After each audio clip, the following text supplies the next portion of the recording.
Man, I hope it's a little disheveled back here, but it's fine. It's 2025. Oh! Yeah, 2025 has been a little bit of a ride so far. Like, I don't know, it's my 25th year, or I'm going into my 25th year, so I've had a lot of moments of like, you need to lock in for real.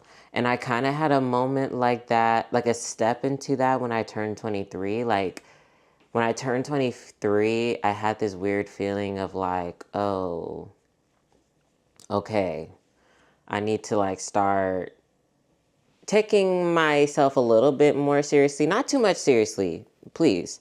Only 23 at that time. But I knew that like, okay, now things are getting serious. It was also like, I graduated out of college. I was looking for housing. I was looking for a new job. Well, on my 23rd birthday, I started a new job. So it was just like, it was serious. It was serious. And I had that same kind of, not that same feeling when 2025 hit, but I definitely, even before 2025 hit, like leading into those days, like maybe a couple weeks before it came, I was like, I need to start, like, fuck New Year's resolutions. Don't just start when the New Year starts. Like, right now, I want to start not taking my life seriously in terms of, like, what I put out into the world, but specifically what I put into myself. Like, I need to take myself seriously. So I've been working on discipline when it comes to my health, trying to be more active, taking it slowly. I trying to get active at least twice a week. I started going to the gym at least twice a day. I know twice a day is pretty easy, so as soon as or twice a day, twice a week. Jesus Christ, 2 a days is crazy. But twice a week, and I know since twice a week is an easy goal, I know after that point, I'll be able to go in 3 times, 4 times. I don't know, but being realistic with myself, I think in the past when I've tried to be conscious about my health, I would just go like, I'm gonna work out 5 times a week and blah, blah, blah, blah, and then it doesn't really last. And I'm gonna do calorie deficit, and I'm gonna do this, and I'm gonna be really like tough. Like, bro, chill. I went twice this week, and I was challenging myself to go again a third time, but just with the way life is going, plans being rearranged, and also, again, not trying to push myself prematurely. Like, you did your 2 times a week. Like, you're good. You've met your quota. You can overachieve it if you really feel like it, but don't feel bad about reaching the goal that you set yourself. So, did that. But I also supplemented it by having like a pretty active day, walking a lot. So in that same return, like I still feel good about myself. But the other thing I'm trying to discipline myself in is also cooking for myself, which in hand goes into like budgeting myself. I love trying out food. I eat for pleasure. I drink coffee and teas. I love going to different coffee shops, so I do that for pleasure too. And that costs money, that adds up for real. So trying to challenge myself to not necessarily rely on going out to eat for pleasure, and trying things that I like, and maybe turning that into planning those things uh, a few days ahead and meal prepping it at home. So I can save money. Um, and, you know, honestly, and it helps you eat healthier too. Like when you go out to eat, even if it's not like going to a fast food restaurant like McDonald's or whatever the hell, um, or even like not even McDonald's and like that fast food shit, like even if you go to a restaurant, like that, they also put in shit. So much shit into the food that they make because their ultimate goal is to make their food taste good. So they're going to put hella butter on your steak or whatever you're eating. So that's also a thing too. Obviously, if you're going to a specific place that is known for being healthy, then like that's different. But most of the time, they just want the food to taste good. They don't give a fuck if it's healthy or not. So in turn, and that's where I'm usually at. I haven't really um, gone out to fast food restaurants or like drive-thrus like that. I do sometimes. My little spot is Chipotle. I don't know. I like Chipotle. I don't care. I don't care. I don't care. I don't care. But I'm usually a person that goes to a restaurant and takes out, or like a local mom and pop shop and take out from there. And, you know, like I said before, those things apply. So I've been trying to be consistent with that. And I did. I made a TikTok like last week, like the second day of me trying to cook for myself. I'm tasking myself to be more disciplined when it comes to spending money, to cooking food for myself instead of buying food out. But that last one is just so hard. 'Cause I'm on day 1, day 2. And I'm like, I'm hungry. I'm on my way home now. And the whole ride home, I'm just thinking about all the things that I'm craving that I don't have at home to cook. And I'm just like, oh, I could just go and just get it and like it'll be fine. But I have to be strong, y'all. Ooh. Like, why is it when I'm supposed to be making pasta and broccoli at home, I want a burger and fries and chicken tenders and pad see ew and Taiwanese beef noodle soup and some tacos. But I'm gonna be good. I'm almost home. I'm gonna make the food that I bought from the store and I'll be okay. I think I'm just hungry right now. But how can I say no to myself? But I challenged myself and I disciplined myself and I kept up with it. My goal was to do it. My goal, I keep the weekends to pleasure. So I eat on the weekends if I want to, but in moderation. I don't want every meal to be going out, but like if there's a dinner or there's a place I want to go to for lunch, or if I want to take myself out for breakfast one day or to get coffee, I'm going to do that. Still have to have joy. Still have to have joy. Yeah, I did good. I need to plan again. Usually Sundays are my grocery days, but I didn't want to do that today. I work from home tomorrow, so I'll have time to plan that out. It's also Sunday. Like, who wants to go to the grocery store on Sunday? That's hell. That's literally hell. So I'd rather go tomorrow at night, plan out. I still have some food from my last week of planning, so I'll be good there. I'm trying to not go out to dinner today. I went out yesterday and got some bomb ass udon. I think I have a video of it. I'll play it there. I went to Udon Magizo in Japantown in San Francisco. Mwah. I was trying to challenge myself. I was trying to like go somewhere new.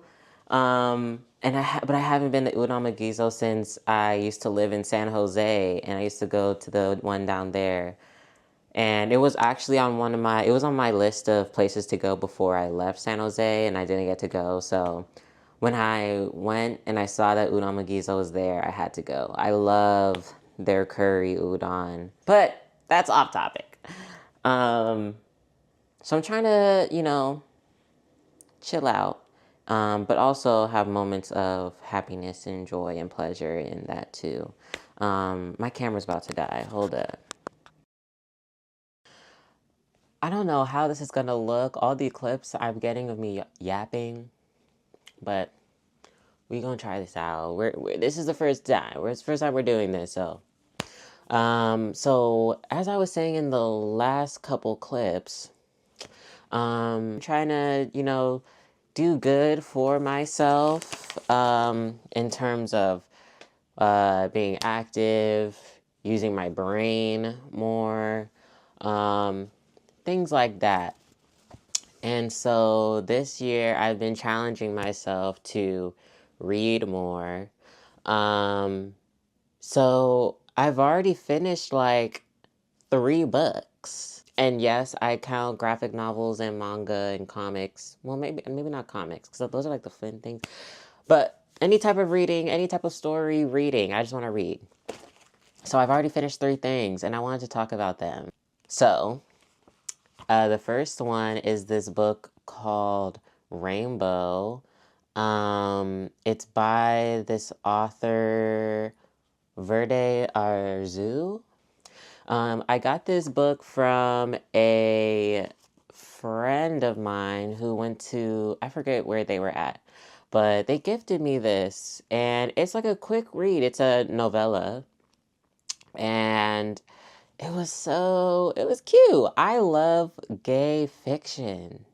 I feel like I need to have fiction with like, I don't know. For me, I lean toward things that I can relate to or understand or like, I care about. And I love queer fiction, especially queer fiction where the characters are black, specifically black, or brown, because it just adds a little bit of flavor. But this one was really good. It's about a basketball player in college. She's in the closet. She meets a girl that she likes, and she's just kind of struggling with that. Let me also read the synopsis for Rainbow, too, just so if my explanation wasn't clear enough. Taylor has room for exactly 2 things in her life: improving her performance as a college basketball player and maintaining the grades she needs to stay on the team and someday play in the WNBA. But when she meets the beautiful and confident Melanie, Taylor's whole way of life is called into question. Rainbow is a coming-of-age queer love story with a Love Jones kind of vibe. It's the first of many black queer novellas by the author Verde Azul. Get into it, get into it. These next 2 books. So these 2 I went to the library near my house because, what better place to start reading and just try things out and not like have to commit to buying a book than the freaking library. I was looking through the fictional section and I was just getting overwhelmed because it was just like, it's a library, so it's not just based off a category like a bookstore would be. It's like fiction. Here are all the, like, it's all separated or categorized by the author's last name. So I was a little, I'll go back to that section one day. I gravitated towards the graphic novel section because who doesn't love a graphic novel? I love not just the story of it all, but I also love seeing the art that comes with it and the visuals. So that, it speaks out to me. So I was walking around and I was looking, they had like a new in the library section. And I saw this book. I saw this cover. And I was like, what the hell is this gay shit? What is that? So I started reading it and I was like, wait, this is book 2. So I looked around and then I found book 1. This is called Grand Slam Romance. So it's basically queer softball mixed with Sailor Moon and a little smut. Like, like, this was so good. I finished this the day of. I tried to like spread this out, but I finished this in like maybe 2 or 3 days. Basically, the protagonist is this softball player named Mickey, and they love softball. They live, breathe softball, and they're like the talk of the town in Bell City. That's where they're from. And sorry, I'm getting like congested. There's something in the air that's like making my nose, like my breathing flare up. They're playing the game, and then a new player comes to town, but Mickey and this player have history. This person's name is Astra. And it just kind of, the story evolves. Also, a thing about this, Astra is like a magical fuckboy. So like she's all around town, but she has magic powers. She's hot. Everybody loves her. But you know, she's hard to catch because her heart belongs to somebody else. There's just a bunch of gay characters. It's gay, it's hot, it's funny. It's so funny. And I love it. And it only gets spicier in this one, y'all. Like, woo! I love it so much. I'm so happy I found this. There's only 2 volumes, but there's a 3rd volume coming out in May. So I'm really sad that I have to wait a few months, but, and I think it's going to be the last chapter. I'm so sad. I'm so sad. I'm so sad. I want more. But the authors are Ollie Hicks and Emma Oosterhuis. I think they're lovers in real life. They're married. And I think they're from the UK. So there's a lot of the story that's based in Europe. There's some characters that are like German and French. And so there's some like parts where they'll just be speaking German. And you're just like, I don't know what they're saying, but oh well. But most of it's in English. It's so cool. It's so cool. So yeah, I really suggest that y'all read this book for sure. But yeah, I'm gonna return these to the library today. So sad. And yeah, I saw I have the Libby app, and I started reading Wicked on there, and that's pretty interesting. I tried to read Wicked in middle school because the book was in one of my classrooms. And I had heard of Wicked even back then. And I tried to read it, but I was in middle school. I didn't know half the words that these people were saying. So I'm rereading it, and it's interesting so far. A lot more spicy than the play, obviously, because it's a book. But we'll see how far I can get into that. I also booked that out the library, so I only have a few days, and I'm a relatively slow reader. So that's where I'm at. I also have been trying to read this book for years. I am a person that will get a book, read it, and be like, ooh, this is so interesting, this is so interesting, this is so good. And then I'll put it down and never pick it up again. So I'm trying to read this. It's a book that a lot of people talk about. I was watching a podcast a couple days ago, and somebody had mentioned it, and I was like, oh yeah, I have this book. I need to read it. So I'll finish this one too. It's also a quick read. Like, what is it? 140 pages? Like, come on now. I will get better. I will read this. I will finish this. I will try and finish this weekend. I'm putting that out there. I'm putting that in my brain. I want to finish this book this weekend. 140 pages. I've already finished, like, what? 30 pages? So it's less than 100 pages. I got this. I got this. I got this. So, yeah. That's what Kenny's reading. Please leave me some suggestions if you have any. And yeah, peace.